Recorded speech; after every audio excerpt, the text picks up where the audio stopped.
Ya, Assalamualaikum warahmatullahi wabarakatuh.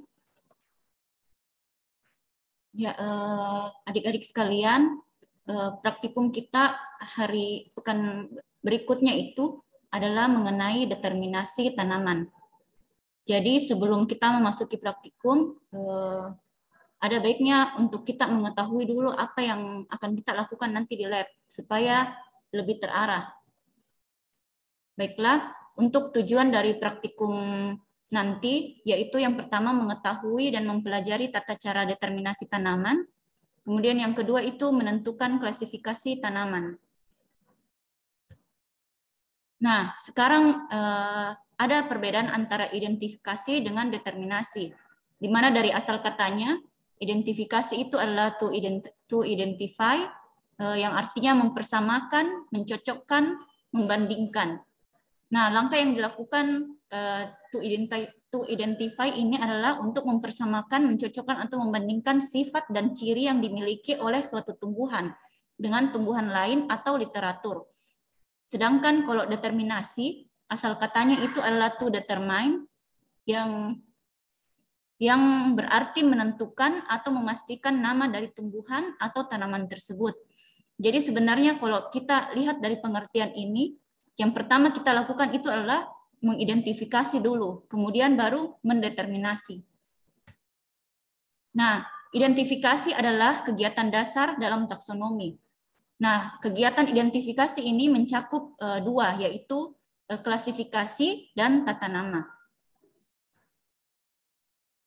Identifikasi adalah menentukan persamaan dan perbedaan antara dua makhluk hidup, kemudian menentukan apakah keduanya sama atau tidak, kemudian baru memberi nama. Jadi yang selama ini kita lakukan kemarin kan kita baru mengidentifikasi bagaimana bentuk morfologi dari suatu tanaman yang kita bandingkan dengan literatur. Kemudian setelah itu pada saat kita masuk di morfologi tanaman obat, kita menentukan apakah kedua tanaman itu sama atau tidak. Contohnya seperti jahe dengan lengkuas, bayam duri dengan bayam hijau, sirih biasa dengan sirih Cina. Kemudian setelah itu baru kita memberi nama. Nah, kegiatan memberi nama ini ujung-ujungnya pasti akan masuk ke dalam taksonomi, yaitu menentukan genus dan spesies dari suatu tanaman. Nah, kemudian alat pembanding yang biasa kita gunakan untuk membandingkan suatu tanaman dengan tanaman lain, biasanya ini kita menggunakan gambar. Kemudian bisa juga realia atau spesimen. Jadi mungkin ada beberapa orang di antara kalian yang waktu SMA sudah pernah melihat spesimen tumbuhan, yaitu yang biasa kita kenal dengan nama herbarium. Jadi itu merupakan salah satu juga alat pembanding. Kemudian bisa juga kita menggunakan tumbuhan yang sudah diketahui namanya. Kemudian bisa juga dengan menggunakan kunci identifikasi. Nah, adapun kalau misalnya ada tanaman baru yang kita tidak ketahui namanya, bahkan oleh dunia belum diketahui, itu tidak bisa kita tentukan sendiri saja. Tapi yang berhak untuk menentukan namanya adalah ahli taksonomi. Jadi memang kegiatan untuk memberi nama suatu tanaman baru itu atau tumbuhan baru tidak bisa dilakukan oleh sembarangan orang, tapi memang harus oleh ahli taksonomi. Nah, kemudian nama itu akan didaftarkan untuk mendapatkan kode internasional tata nama tumbuhan atau KITT, yang jika kalau kita misalnya mendaftarkan tanaman dan tidak terdaftar di KITT, maka itu tidak dianggap sah nama tanaman tersebut.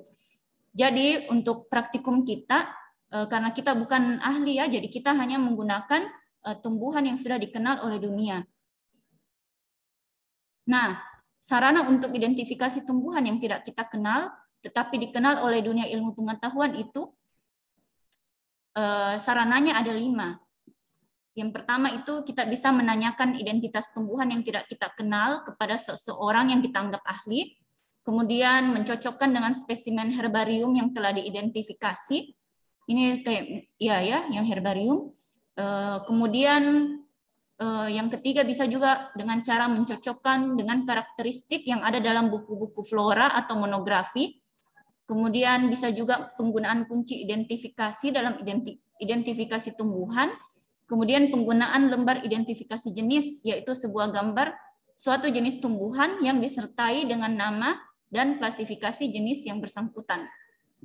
Jadi untuk sarana yang kedua, itu kita akan lakukan di praktikum nanti, yaitu mencocokkan dengan karakteristik yang ada dalam buku-buku flora. Nah, untuk praktikum pekan depan, jadi yang harus kalian bawa itu kertas gambar, kemudian lembar kerja, LKP ya, kemudian buku flora. Jadi buku floranya ini edisi lama ya. Kalau misalnya ada yang punya edisi baru dengan penulis yang sama, itu boleh, silahkan dibawa. Kemudian kamera, alat tulis, pisau cutter, kemudian penggaris. Nah, untuk bahannya nanti kalian bebas ya, tidak usah bawa bahan. Tidak usah bawa sampel. Nanti sampelnya saya yang sediakan. Nah, kalau ada yang belum pernah lihat mungkin bagaimana caranya kita mendeterminasi tumbuhan. Nah, ini contohnya. Jadi kalau kalian buka buku flora, di situ nanti ada poin-poin 1A, 1B, 2A, 2B. Jadi caranya itu kita harus identifikasi dulu tumbuhan kita. Misalnya ada tumbuhan A. Nah, tumbuhan A itu merupakan tumbuhan yang berspora atau tumbuhan yang tidak berspora. Kalau dia tumbuhan yang berspora, berarti 1A ya, biasanya kayaknya salah ini anunya, gambarnya. Biasanya kalau misalnya dia tumbuhan yang berspora, maka dia akan lanjut ke nomor 2, tumbuhan yang berbatang jelas. Nanti untuk lebih jelasnya bisa kita lihat di lab, nanti akan diarahkan oleh kakak-kakak asistennya. Bisa juga kalian mulai sekarang buka-buka itu buku floranya, terus lihat-lihat di situ bagaimana caranya untuk mendeterminasi. Jadi saya wajibkan ya setiap kelompok itu minimal ada 1 buku flora dalam setiap kelompok. Kalau banyak lebih bagus lagi. Nah, ini gambar LKP-nya kalian. Jadi sebenarnya di sini ada kesalahan ya. Yang nomor 1 itu keterangannya bukan kelas, tapi family, ya family. Jadi nanti kalian akan isi di situ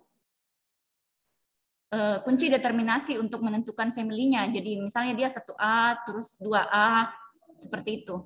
Terus keterangannya nanti keterangannya nanti family, kalian isi dia family-nya apa. Seperti contohnya kayak begini. Ada 1 tanaman yang kunci determinasinya itu 1B, 2B, 3D, 4B, 6A, 34B, 37B, 38B, 40B, terus 36 Casuarinaceae. Jadi ini 36 Casuarinaceae itu merupakan family. Jadi kalian isi di situ ya. Kemudian nanti di buku flora dia akan masuk sebagai golongan ke-36 atau kelompok 36. Nanti kalian akan buka lagi itu. Kemudian nanti di situ akan semakin spesifik untuk menentukan genus. Jadi nanti ada ciri-ciri yang harus kalian amati dari tumbuhan yang kalian dapatkan. Misalnya bentuk bunganya seperti apa, berapa jumlah mahkota bunganya, kemudian bentuk daunnya seperti apa, ya itu ada semua. Nah, untuk lebih gampangnya kalian mungkin sering dengar taksonomi tumbuhan. Jadi ada cara gampangnya untuk menghafal ini supaya tidak terbalik-balik urutannya. Mulai dari kingdom, divisi, kelas, ordo, family, genus, dan spesies. Jadi singkatannya itu kayak KDC of GS, ya, supaya tidak terbalik-balik. Jadi kalau kingdom kan pasti sudah pasti ya plantae karena tumbuhan. Kemudian divisinya itu, nah divisi ini terbagi 3 ya, ada yang spermatopita, ada yang bryopita, dan 1 lagi yang tumbuhan paku-pakuan. Nah kemudian kelas ini banyak, ordo juga, kemudian akan spesifik nanti di spesies. Mohon maaf ya ada kesalahan penulisan di sini, harusnya dimiringkan penulisan spesiesnya.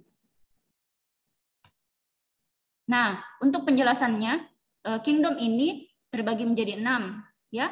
Jadi ada namanya kingdom animalia atau hewan, kemudian kingdom plantae itu tumbuhan, kingdom fungi atau jamur, kemudian protista, monera atau uniselular tanpa nukleus, dan eukariotik dengan jaringan sederhana. Kemudian untuk divisi itu divisi pada tumbuhan mempunyai 3 kelas. Seperti yang tadi saya sampaikan ya, bahwa ada divisi yang tumbuhan paku yang disebut Pteridophyta, kemudian ada tumbuhan berbiji Spermatophyta, dan tumbuhan lumut atau Bryophyta. Nah, selanjutnya di kelas itu biasanya ditandai dengan akhiran tertentu, kayak misalnya Edone itu biasanya tumbuhan biji tertutup. Jadi kalau misalnya kalian lihat di literatur ada tumbuhan yang kelasnya itu berakhiran Edone, berarti itu adalah tumbuhan biji tertutup. Kemudian kalau berakhiran Opsida di bagian kelasnya berarti itu adalah untuk lumut. Kemudian Pisce itu untuk alga dan lain-lain. Ya, jadi nanti kalian bisa cari sendiri ya, ini yang nama-nama kelas dalam tumbuhan yang banyak ya, nanti kalian cari sendiri, itu nanti jadi tugasnya. Kemudian untuk ordo itu bangsa ya, jadi persamaan ciri-ciri khusus pada tumbuhan. Nah, sebelumnya kan tadi kita kelas itu kan contohnya tumbuhan untuk lumut, tumbuhan biji tertutup, untuk alga. Nah, di ordo ini dia akan lebih spesifik lagi, ada memang ciri-ciri khususnya. Jadi semakin banyak lagi pembagiannya. Contohnya itu biasanya akhirannya itu les-les. Contohnya kayak Cucurbitales, Solanales, Asterales, Rosales, Malvales, dan Vales. Nah, semua ordo ini mempunyai ciri-ciri khusus. Jadi dia bisa dibedakan dengan ordo lain. Kemudian lebih spesifiknya lagi ke family. Nah, family ini biasanya akhirannya AC. Jadi kayak misalnya Cucurbitaceae, Asteraceae, Malvaceae, Solanaceae, dan Poaceae. Nah, tugas pendahuluannya. Jadi satu nomor saja ya, tapi mungkin ini banyak, tapi tidak apa-apa. Jadi tugasnya itu silahkan tuliskan dan jelaskan penggolongan dari divisi, kemudian kelas, bangsa, seperti tadi yang saya sebutkan ya, penggolongannya, kemudian jelaskan serta berikan contoh masing-masing. Misalnya tadi kayak ordonya misalnya, atau bangsanya kayak Malvales. Malvales itu dia apa maksudnya, dia tumbuhan yang bagaimana, kemudian contohnya apa, seperti itu ya. Semakin banyak yang kalian tuliskan dan jelaskan, itu nilainya akan semakin tinggi. Nah, jadi nanti kita dalam praktikum kita hanya akan mendeterminasi 3 ya, yaitu family, genus, dan spesies. Kita tidak akan naik ke atas-atasnya. Itu nanti kalian lengkapi di luar lab, atau bisa juga dalam lab kalau misalnya diminta ya sama asistennya. Kemudian untuk sampelnya nanti saya carikan sampel yang mudah diamati. Ya, belajar ya untuk respon. Jadi responnya itu sekitar ini saja, sekitar determinasi saja. Jadi kalau bisa kalian baca-baca juga sumber-sumber dari internet. Jangan cuma berpatokan dengan asistensi ini, karena nanti saya akan respon dengan materi-materi yang di luar ini juga, tapi tetap determinasi ya. Kemudian ya, responnya itu kayak seperti praktikum sebelumnya menggunakan kuisis. Jadi tolong disiapkan HP-nya, kemudian kuota juga. Ya itu saja, dan jangan terlambat ya, karena keterlambatan itu toleransinya cuma 15 menit. Begitu 15 menit maka responnya 0. Ya, kalau sudah tidak ada, saya ucapkan terima kasih atas perhatiannya. Dan mohon maaf karena asistensinya agak terlambat ya, terlambat berapa hari.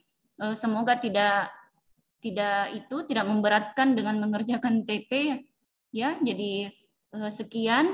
Assalamualaikum warahmatullahi wabarakatuh.